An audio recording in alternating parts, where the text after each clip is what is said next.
안녕하세요. 국어 의문론 12주 1차 시 영상 강의를 시작하도록 하겠습니다. 지난 11주에는 변별적 자질과 자질의 필수적 값, 잉여적 값, 그리고 자질을 이용한 의문규칙 기술의 방식 등에서 배웠습니다. 이미 그 업로드된 자료를 봤겠지만, 이번 시간에는 이제 그 통시에 대한 통시 의문론에 대한 이야기를 조금 더 추가적으로 하게 될 것 같아요. 원래 이제 그 국어 의문론이라고 하는 과목은 기본적으로 공시 의문론을 대상으로 하는 겁니다만은 우리가 결과적으로 이제 뭐 국어의 역사도 배운 친구들도 있지만 또 배웠으면 복습도 한번 해보고 또 배워야 할 친구들도 있는 것 같고, 그래서 기본적으로 공시론과 통시론이 어떻게 연결되어 있고 개념적으로 어떻게 정의될 수 있는가를 사실 이제 뭐 국어학 개론 시간에 좀 언어학의 전반적인 개론적 개념을 접했겠지만, 이 두 개를 공시 의문론을 제대로 이해하기 위해서 통시 의문론에 대한 개념을 함께 좀 더 추가적으로 살펴보도록 하겠습니다. 그리고 이번 주에 배우게 되는 그런 여러 가지 개념들이 실제로 여러분들 이제 논문 이제 그 중요한 그 과제 중에 하나죠. 그러니까 중요 과제인 그 논문 비평의 중요한 개념이 되니까 한번 그 레포트를 뭐 이미 다 쓴 사람들은 없을 거라고 생각되어서 한번 정리해 보는 것도 필요하지 않을까 생각됩니다. 네, 그래서 12번째 PPT 두 번째 페이지에서부터 살펴보도록 하겠습니다. 네, 언어에 대한 통시적 관점. 그러니까 사실 우리는 지금까지는 그 공시적 관점에서 이제 언어를 살펴봤어요. 암암리의 이제 공시태에 근거한 전반적인 음소 목록, 또 그 다음에 과정에 대한 그런 논의들을 하게 되었었는데, 이제 대비되는 개념인 그 통시적 관점을 함께 살펴보면서 공시적인 입장에서 의문 현상들을 기술하는 것이 어떤 차이가 있는지 한번 살펴보도록 하죠. 네, 그래서 언어에 대한 통시적 관점, 이제 공시 언어학이라고 하는 것이 있고, 통시 언어학이라고 하는 것이 있고, 그리고 그 언어학의 하위 개념인 공시 의문론이라고 하는 것이 있고, 통시 의문론이라는 것이 있겠죠. 네, 일단 인간은 우리가 이제 이 강의의 초반에 인간의 언어 능력, 결국 인간은 호모 로쿠엔스다 뭐 이런 얘기를 했는데, 초반에도 얘기했다시피 인류가 의사소통의 수단으로 선택한 것이, 그리고 또 진화 과정을 통해서 호흡기관을 2차적으로 조음기관, 즉 발음기관으로 진화시킴으로써 우리는 의사소통의 기호 체계로서 음성 언어를 선택한 거죠. 그러니까 우리가 언어라고 했을 때는 기본적으로 구어, 오랄 랭귀지가 우선할 수밖에 없습니다. 그래서 인간이 언어를 처음 사용한 이래 수십만 년 동안은 오로지 구어, 즉 말로 하는 오랄 랭귀지 혹은 스포큰 랭귀지만을 사용하는 기간이었죠. 실제로 앞서 이미 여러분들이 공부했다시피 우리가 written language, 그러니까 즉 그 문자 언어를 갖게 된 것은 수천 년 전에 불과하죠. 그래서 수메르인들의 세기 문자라든지 히타이트 문자라든지 한자라든지 그런 이야기들을 이제 여러분들 알고 있을 겁니다. 네, 그래서 그 수천 년 전 이후로 구어와 문어가 공존을 하고 있습니다. 구어와 문어가 공존을 하고 있지만 사실 이제 이게 재밌는 것은 뭐냐면 지구상에 존재하는 다 조사된 것도 아니에요. 만 몇 가지라는 사람도 있고 어찌되었건 간에 만 개가 넘는 그 많은 오럴 랭귀지, 스포컨 랭귀지들이 모두 문자를 갖고 있는 것은 아니죠. 어찌되었건 간에 특별한 몇몇 언어들만이 문자 언어를 가졌다고 하더라도 그 문자 언어가 없던 시절에 구어의 모습을 확인할 길은 당연히 없고, 구어의 모습이 그나마 이제 정착이 될 수 있었던 것은 녹음 기술이 개발된 150여 년 전입니다. 그러니까 지금 사실 여러분들이 녹화 영상을 보는 것들도 영상도 중요하지만 선생님의 음성 언어가 녹음되어서 전달되는 거잖아요. 그러니까 상상할 수 없는 일, 그러니까 뭐 불과 몇십 년 전만 하더라도 상상할 수 없는 방식의 이런 강의가 이루어지는 것도 녹음 기술의 발달로 구어가 이제 정착이 되는 것이죠. 그래서 우리가 방언 조사를 가거나 할 때 이제 녹음으로 해서 그걸 다시, 왜냐하면 우리가 앞에서 배웠겠지만 구어는 아무래도 시간적 공간적 제약을 갖잖아요. 그리고 사람이 듣는 순간에 완벽하게 기억을 할 수 없기 때문에. 또 한 가지 중요한 것은 뭐냐면 어찌되었건 간에 문자를 가진 몇몇 언어들이 있고, 이 문자를 통해서 구어가 정착되기는 했지만 여러분이 잘 알다시피 문자 언어가 갖는 규범성과 보수성으로 인해서 진짜 리얼한 그런 어떤 구어의 모습을 포착한다는 것은, 사실 100% 포착한다는 것은 불가능하다, 이런 것을 알 겁니다. 그래서 우리가 통시적인 언어 연구를 한다라고 했을 때는 문자 언어가 없다면 이것은 아예 불가능한 것이고, 문자 언어로 씌어진 문헌들을 연구를 하게 되지만 그 문헌에 쓰여진 모든 언어들이 그 당시에 정말 말하여지는 리얼한 구어의 모습이라고 우리가 속아서는 안 되는 그런 부분들이 있어요.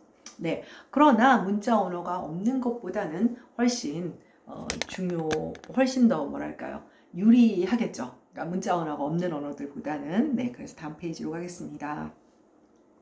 네, 그래서 아까도 말했다시피 문자 사용이 수천 년 전부터라고 하는 것도 전 인류를 기준으로 했을 때의 얘기고, 사실 문명이 발달한 극소수의 언어들만이 수천 년간의 문어 자료를 남겼는데, 그 문어 자료도 100% 우리가 믿을 수는 없다라는 것을, 예, 자꾸 죄송합니다. 뭔가 영상이 흔들리는 것 같아서.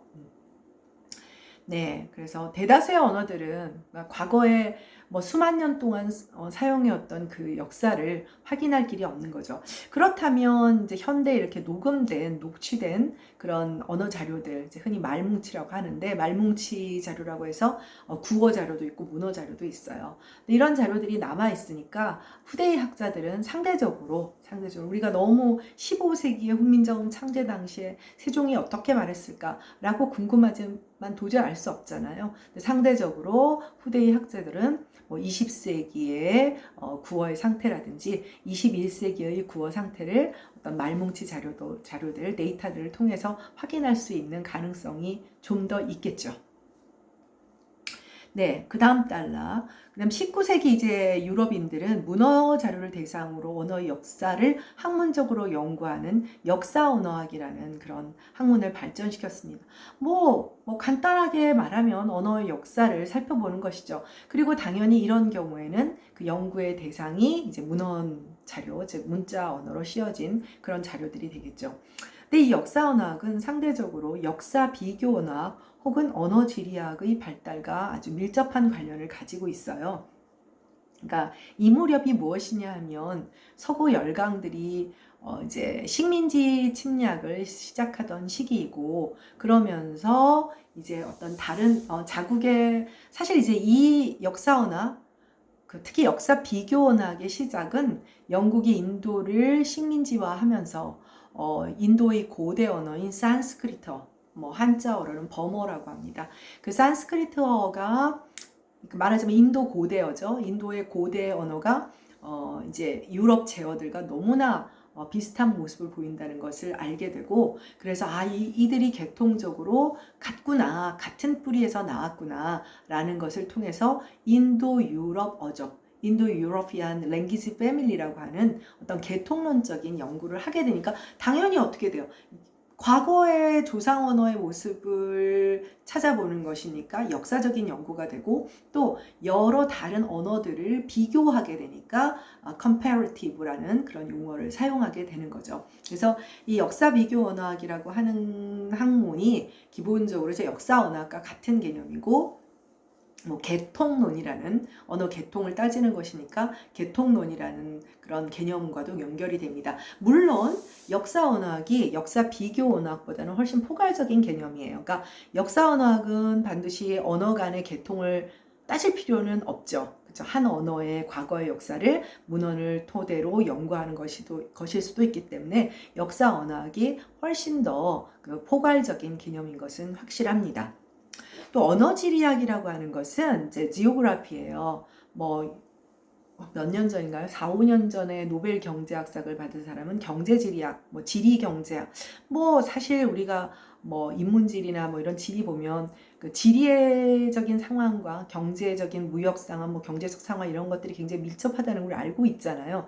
그 못지않게 언어도 지리의 영향을 받죠. 뭐 여러분들은 이미 잘 알고 있어요. 뭐 앞서 뭐 방언 얘기도 조금 들었고 그랬기 때문에 그래서 뭐 한국어의 경우에는 이제 그 남북 간의 차이보다는 이제 백두대간이 있어서 동서의 차이가 크다. 근데 동서의 차이가 큰 이유는 뭐냐?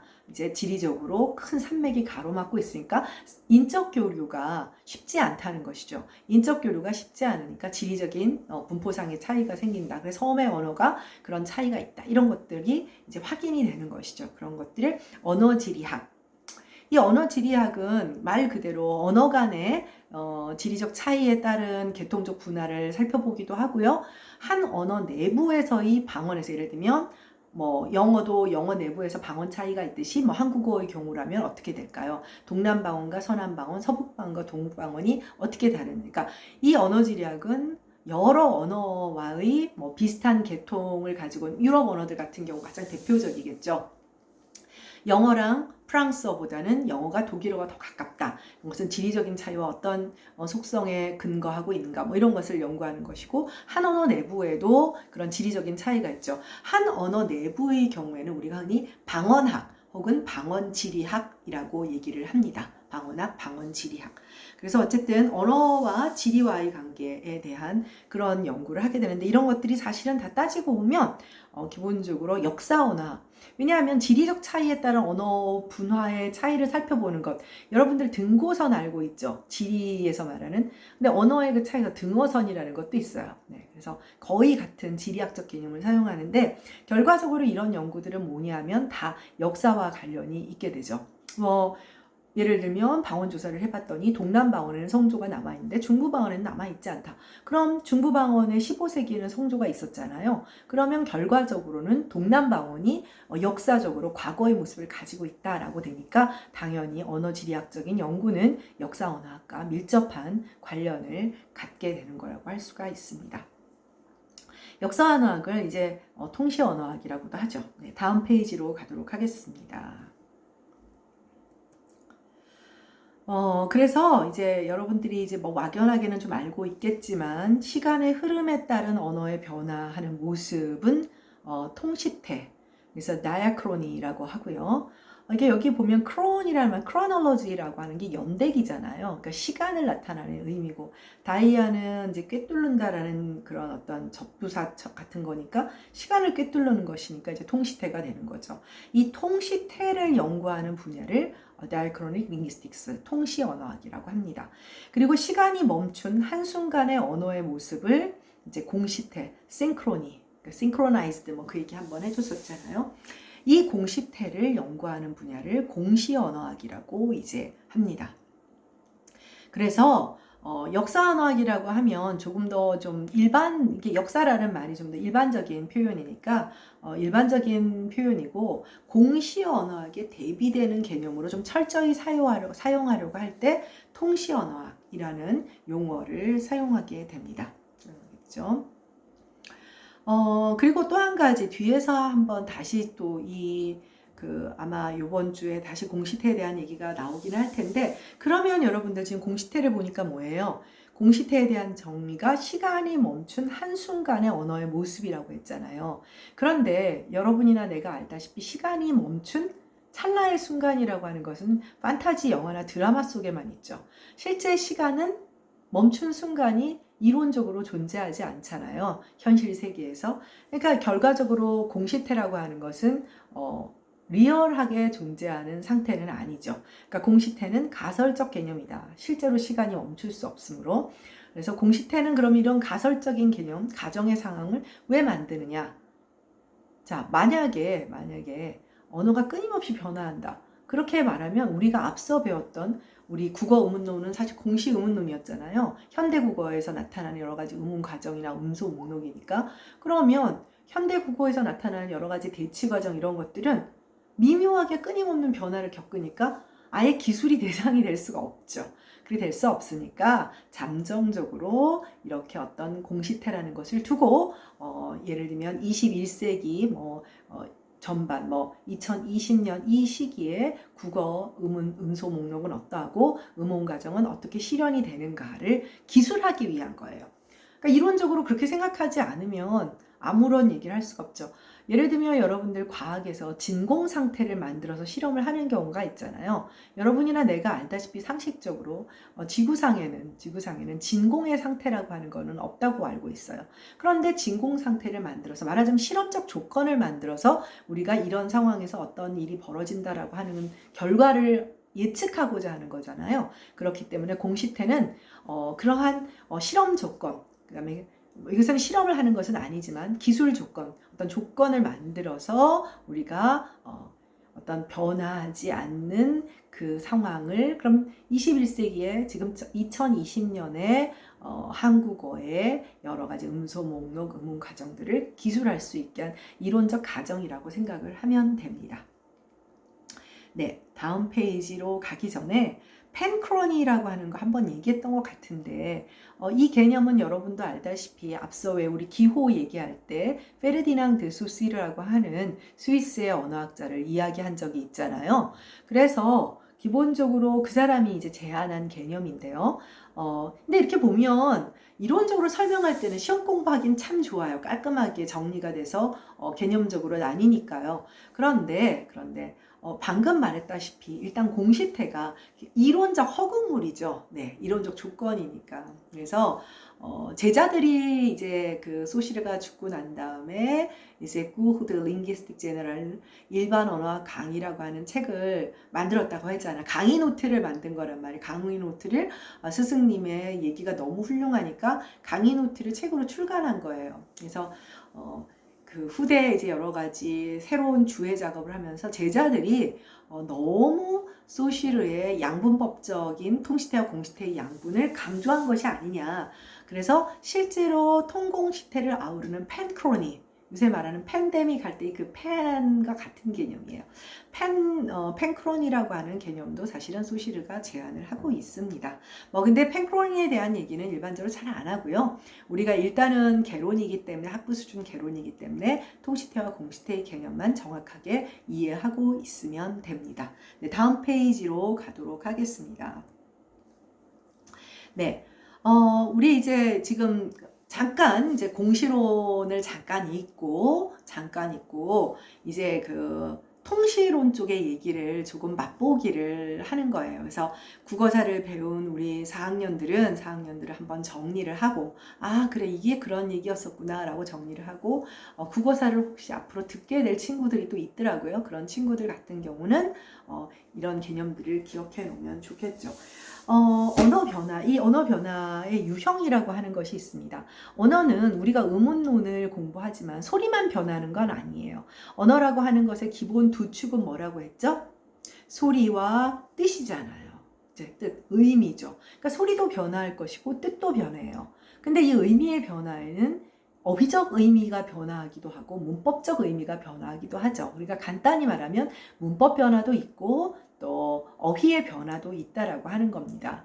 물론 여기에 표기의 변화라든지 여러 가지 변화들이 더 추가될 수는 있지만 표기어의 경우에는 이제 문어에 관한 것이니까 문자론적인 것이니까 잠깐 차치하고 언어 변화에는 일반적으로 3대 영역, 음운 변화, 문법 변화, 어휘 변화의 3대 영역을 이렇게 생각합니다.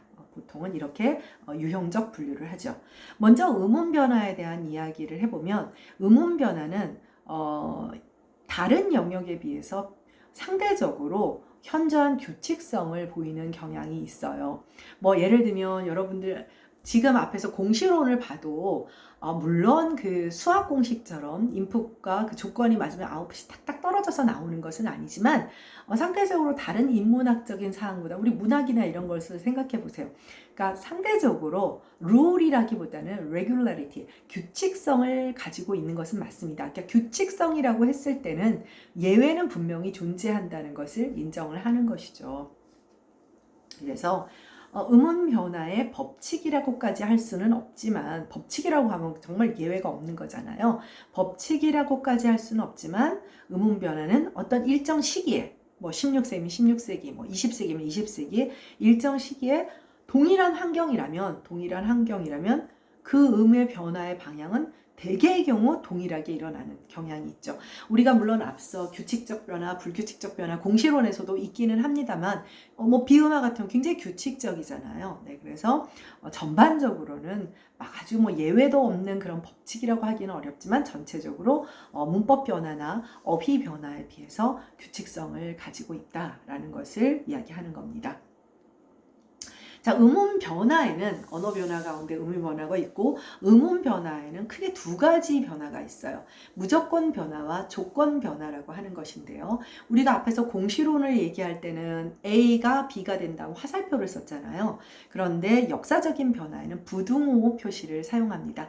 우리가 뭐 앞에서 변별적 자질 얘기할 때 수학 기호를 이제 좀 많이 사용한다고 하는데, 어찌되었건 간에 부등호가 나오면 화살표는, 그러니까 A가 B가 된다, A 화살표 B는 A가 B가 된다인데, 이제 역사적인 통시적인 변화는 A 부등호 B. 그래서 부등호의 입이 벌어진 쪽은 이전 형태, 과거의 형태, 선대형, 앞설자의 선대형, 상대적으로 B는 후대형, 이렇게 보면 됩니다. 자, 그래서 무조건 변화, 조건 변화는 말 그대로 무조건 변화는 무조건 변화하는 거예요. 조건 변화는 말 그대로 조건이 있는 거예요. 그래서 무조건 변화는 A가 B가 됩니다. 무조건 변화는 A가 B가 되는데, 우리 의문규칙 설명할 때 이거 배웠었죠. 자, 슬래시 D는 환경이죠. 자, 그럼 어떤 환경이래? C 앞. 밑줄이 있는 것이 A가 등장하는, 간단히 말하면 AC가 BC가 된다는 얘기가 되는 거죠. 그죠? 자, 분명히 여러분이 봐도 조건 변화는 C라고 하는 환경 조건, 그죠? 환경 조건을 반드시 필요로 하는 거예요. 아무 때나 변화하는 것이 아니죠. 반면에 자생적 변화인 무조건 변화는 그냥 아무 조건이 없이 A가 B로 돼요. 자, 한번 생각을 해봅시다. 그냥 갑자기 어느 날 변화하게 되는 A가 B로 바뀌는 변화는 이 음운 체계 내에서 음소 A를 존재하게 할까요? 존재하지 않게 할까요? 무조건 변화가 일어나게 되면요. 무조건 변화가 일어나면 이 음소 체계 내에서 A는 사라집니다. 당연하죠. 어떤 환경에서나 A는 B가 되어야 하니까요. 반면에 결합적 변화의 경우에는 어떻게 될까요? C 앞에서만 A가 사라지겠죠. 부분적으로만 사라지고 또 예측 가능성도 있겠죠. 왜? 환경 조건을 우리가 볼 수 있어요. 확인할 수 있으니까요. 그래서 음운 변화에는 자생적 변화인 무조건적 변화와 결합적 변화. 결합이라고 하는 것은 뒤에 오는 분절음들하고 결합하니까 결합적 변화라고 하는 거예요. 네, 그런 조건 변화, 이렇게 두 가지 종류가 있다는 것을 기억할 필요가 있겠습니다. 네, 다음 페이지로 가도록 할게요. 네. 자, 다음 페이지 6쪽은 문법 변화에 대한 것입니다.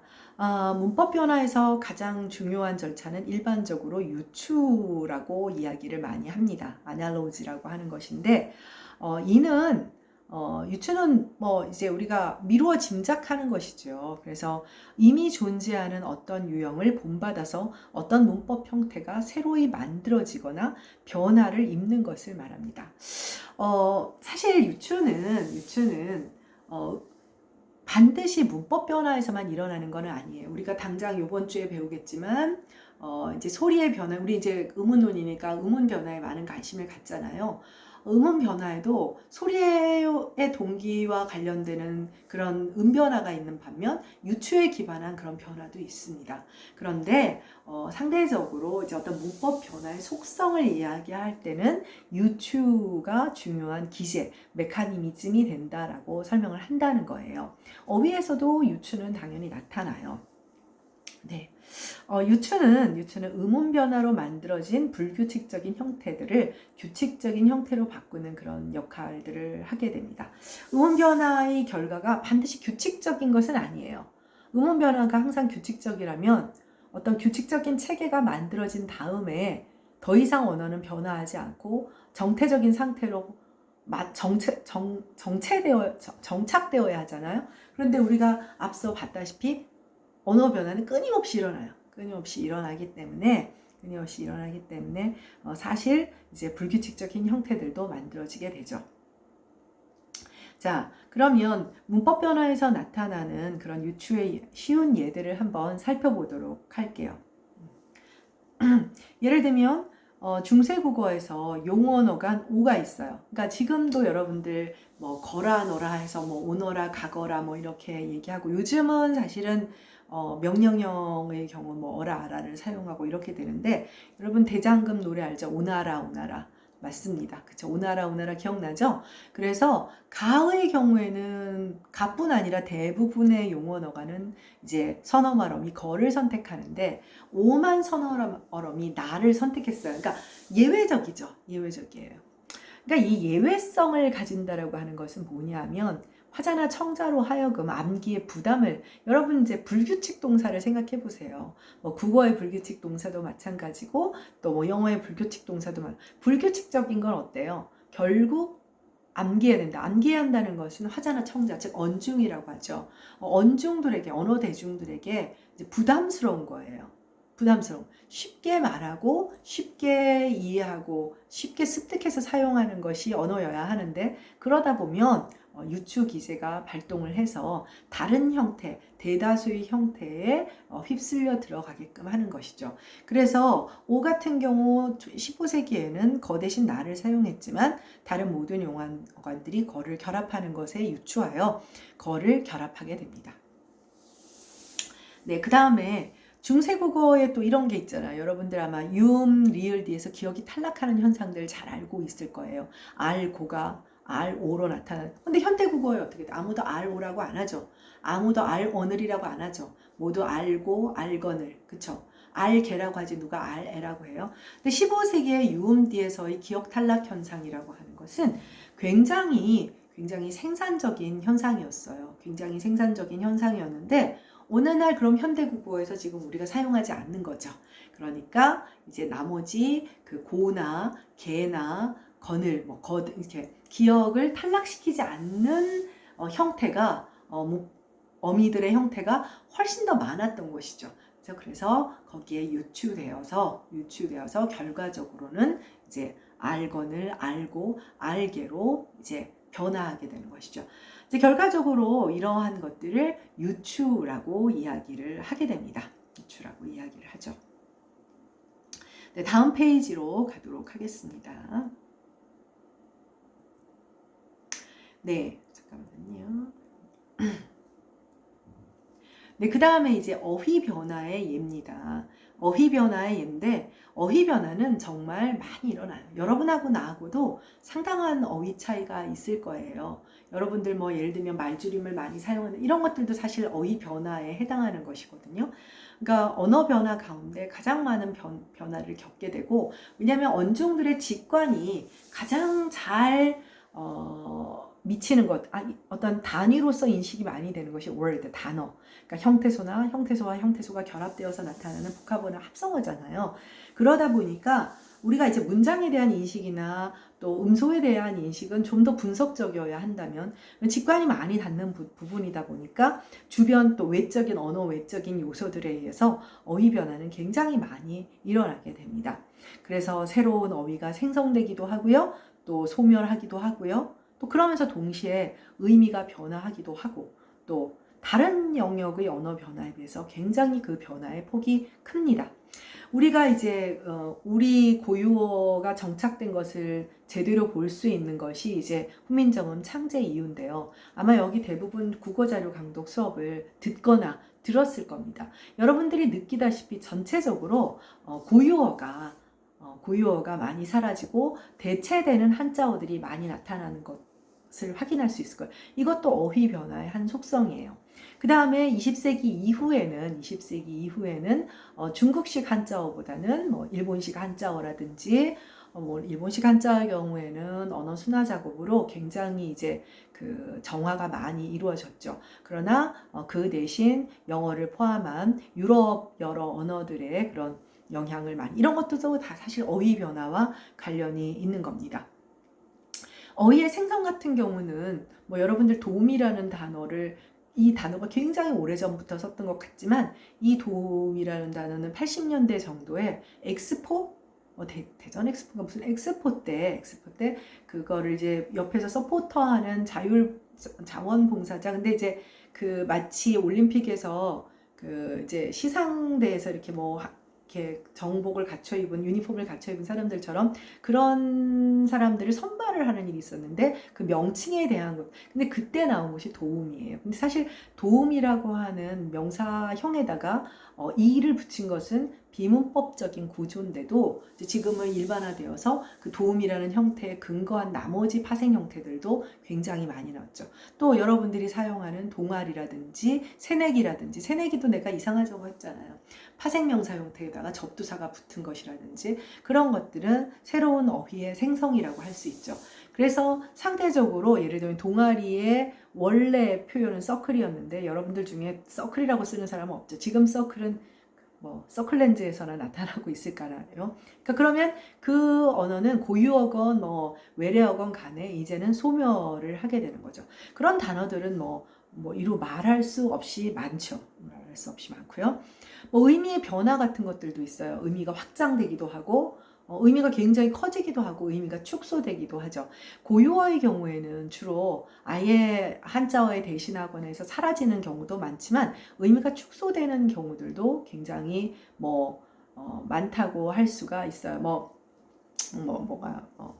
지금 예를 들면 의미 변화 이해 같은 경우, 여러분들 벗다라는 단어가 있죠. 그럼 여러분들은 옷을 벗다로도 쓰고 그 다음에 고통으로부터도 벗어나고 싶다. 그러니까 정신적인 것과 어떤 실제 물리적인 것이죠. 이 두 개 다 쓰지만 15세기에는 옷을 벗는 거는 받다로 썼어요. 아를 썼어요. 그러니까 15세기에는 벗다가 정신적인 것만 국한되어 있었는데 현대국어에서는 의미가 이제 확대된 것이라고 할 수가 있겠죠. 그런 것들 우리가 어휘론을 하고 있는 것은 아니지만 의미가 축소되기도 하고 확대되기도 하고 그런 것들이 많다라는 것을 기억하면 될 것 같습니다. 그리고 어휘 변화에서 지금도 계속 얘기했지만 어떤 외국어의 영향에 대한 이야기를 많이 하게 되잖아요.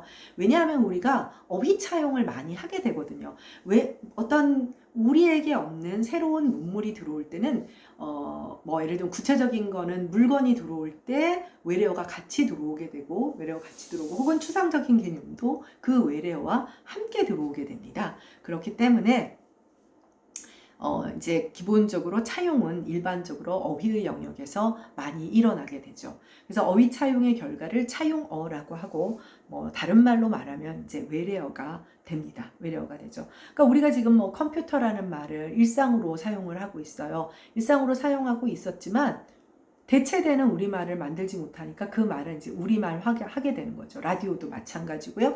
여러 가지 그러니까 초기에 어떤 새로 우리에게 없던 문물이나 어떤 개념이 들어올 때 용어의 사용을 바꿔놓지 않으면 사실은 쉽게 그거를 이제